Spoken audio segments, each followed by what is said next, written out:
अभिजात मराठी भाषा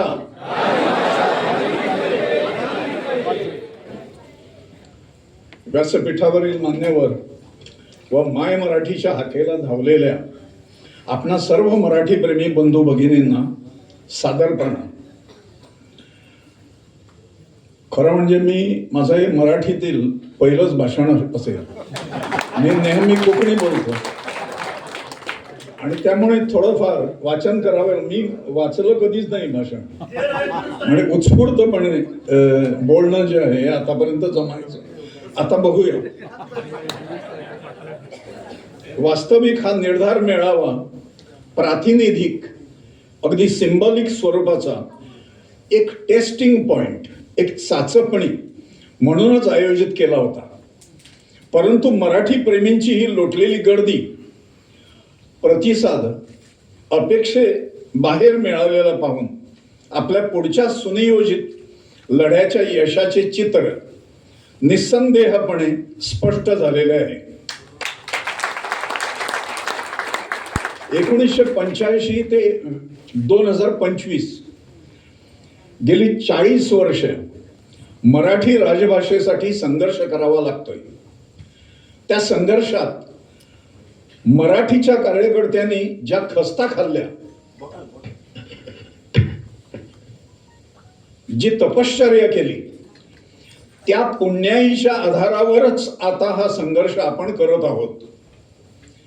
स्वर्गीय शशिकांत नार्वेकर, श्री गोरा ढवळीकर सर, श्री प्रदीप घाडी आमोणकर, श्री रमेश नाईक आदी बिनीच्या कार्यकर्त्यांनी आलटून पालटून मराठीची धुरा खांद्यावर घेतली. त्यांनी ज्योत विझू दिली नाही, राख होऊ दिली नाही. मराठीचा स्फुल्लिंग चेतवतच ठेवला. त्याचे वणव्यात रूपांतर करणे आता आपल्या हाती. आता समझोता नाही, तडजोड नाही, बलिदानही करू, परंतु निर्णायक आर पार लढा लढू आणि अंती विजयीच होऊ. मराठी सर्वार्थाने सकस आणि राजभाषेचे सर्व निकष पूर्ण करणारी परिपूर्ण भाषा ठरूनही 1987 मध्ये अल्पसंख्याकवाद आणि हिंसाचार प्रभावी ठरला. मराठीशी घृणास्पद राजकारण खेळले गेले. सध्याच्या परिस्थितीकडे वळू नैतिक व वैचारिक अधःपतन शिगेवर पोचले. घाणेरड्या निवडणुकीच्या सत्तेच्या राजकारणाने संपूर्ण समाजाचे लाचारीकरण चालवलेले आहे. विद्यार्थी, युवा, महिला, ज्येष्ठ नागरिक या सगळ्यांवर सवलतींची खैरात उधळून त्यांना लाचार, मिंधे व पक्षीय राजकारणाचे गुलाम बनवणे चालू आहे. आता समाजच सत्ताधाऱ्यांना घाबरू लागलाय. स्वतःला इंटेलेक्च्युअल समजणारा माणूस, ज्याला क्रीम ऑफ सोसायटी म्हटलं जातं, तो अधिक घाबरू लागलाय. सरकारी नोकऱ्यांची लालूच, बदल्यांची भीती, पदे, सन्मान, सत्कार, सरकार मान्यता, सरकारशी जवळीक, पुस्तकांसाठी अनुदान, वेगवेगळे पुरस्कार यांसाठी आता सुशिक्षित, प्रतिष्ठित, सुस्थापित माणूसही अलिप्त राहू लागलेला आहे. हा काय म्हणेल, तो काय करेल या निराधार भीतीपोटी प्रत्यक्ष समाज मूल्यांचे रक्षण करायलाही तो पुढे येत नाही. असो, याही परिस्थितीवर आपण नक्की मात करू शकू हा विश्वास मनात आहेच. आजच्या निर्धार मेळाव्याला लाभलेला अफाट प्रतिसाद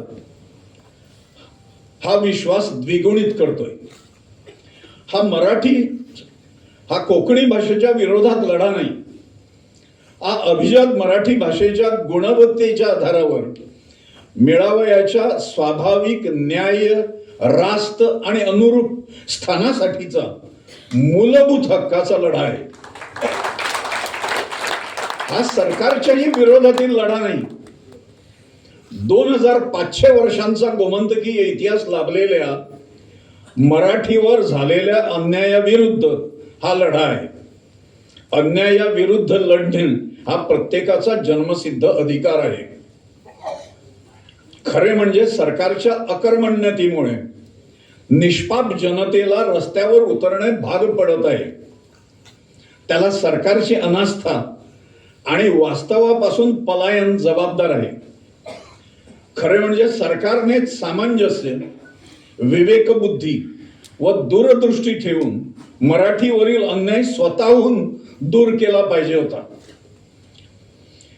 काँग्रेसने गोव्यात मराठीचे तळपट केलं. आता भाजपा काँग्रेसच्याच मार्गाने जाणार नाही अशी यावेळी आम्ही अपेक्षा ठेवू. अपेक्षा एका मर्यादेपर्यंत ठेवता येतात, सहनशीलतेचा कडेलोट होईपर्यंत नाही. हे भाजपा सरकारनेही लक्षात ठेवावे. आपल्याला काय करावे लागेल यावर लक्ष केंद्रित करू. हा मराठी राजभाषेकरता लढावा लागणारा शेवटचा सर्वंकष आणि निर्णायक लढा आहे. व्यक्तिगत मराठी प्रेमी कर्तृत्वाने कितीही मोठा असला तरी हा व्यक्तिगत मोठेपणा सामूहिक संघर्षाच्या मागे उभा केल्याशिवाय कामी येत नसतो. आपण जे करणार आहोत त्याचा थोडक्यात विवेचन मी करतो. जागरण आणि संघटन बांधणी. आपल्या मराठी प्रेमींचं उत्तम संघटन अजिबात नाही, संघटनच नाही. आपण विस्कळीत आहोत. एखाद्या दुसऱ्या ठिकाणी एखादी दुसरी संस्था असते, ती कार्यरत असते, पण त्याच्या पलीकडे जाऊन समाजाला गवसणी घालण्याचं कार्य हे नियमित रूपाने होत नाही, ते बंद पडलेलं आहे. मराठी प्रेमी समाजाच्या सर्व स्तरामध्ये विखुरलेले आहेत.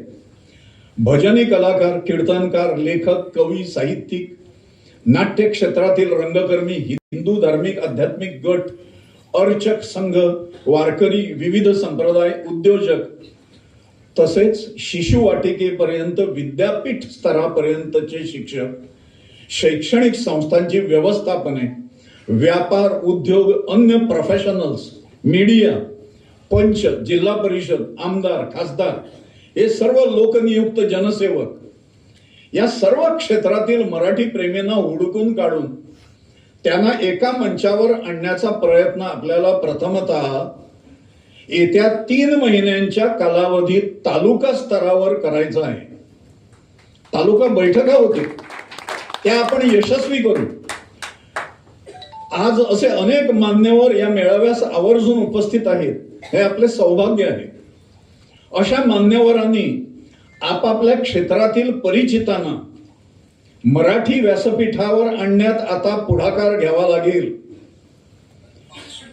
या सर्व तालुका बैठका अमाप उपस्थितीने यशस्वी करणे हे आपले सर्वांचे पहिले काम आहे. लढ्याचे अर्धे यश यावर अवलंबून आहे. हे करत असताना युवा वर्ग आणि महिला वर्ग याकडे विशेष लक्ष द्यावे लागेल.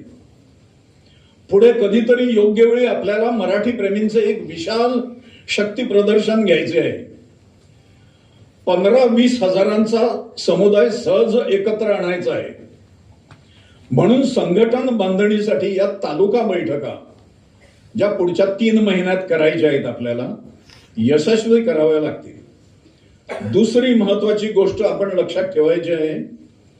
मराठी राजभाषेची गेली 40 वर्ष रखडत ठेवलेली मागणी पूर्णत्वास यायची असेल तर यापुढे मराठी प्रेमी केवळ सामान्य मतदार म्हणून असून चालणार नाही.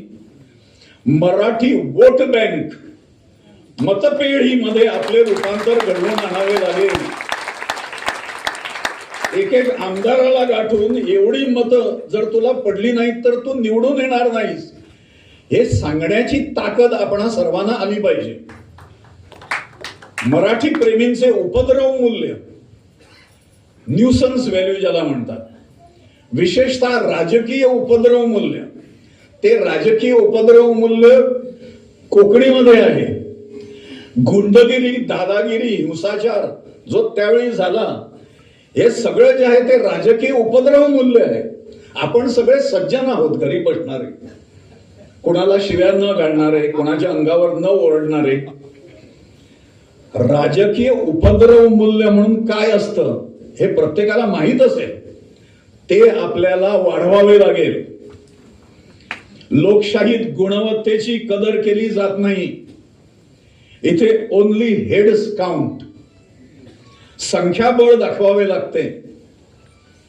उल्लेख केलेले सगळे उपाय केवळ एक तत्वज्ञान म्हणून मी सांगितलेले नाहीत, ते आपल्याला प्रत्यक्षात आणावे लागतील आणि आपण सर्व मिळून ते 100% करून दाखवू.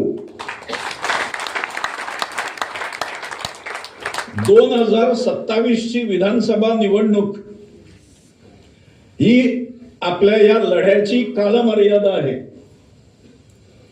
2025 आणि 2026 अशी 2 वर्षे आपण दम धरायचा आहे, कार्य करायचं आहे, संख्येचं प्रकटीकरण करायचं आहे, शक्तीचं प्रकटीकरण करायचं आहे. या 2 वर्षात संपूर्ण मराठी समाज आपल्याला ढवळून काढावा लागेल आणि आपण तो काढूच, पराकाष्ठा करू.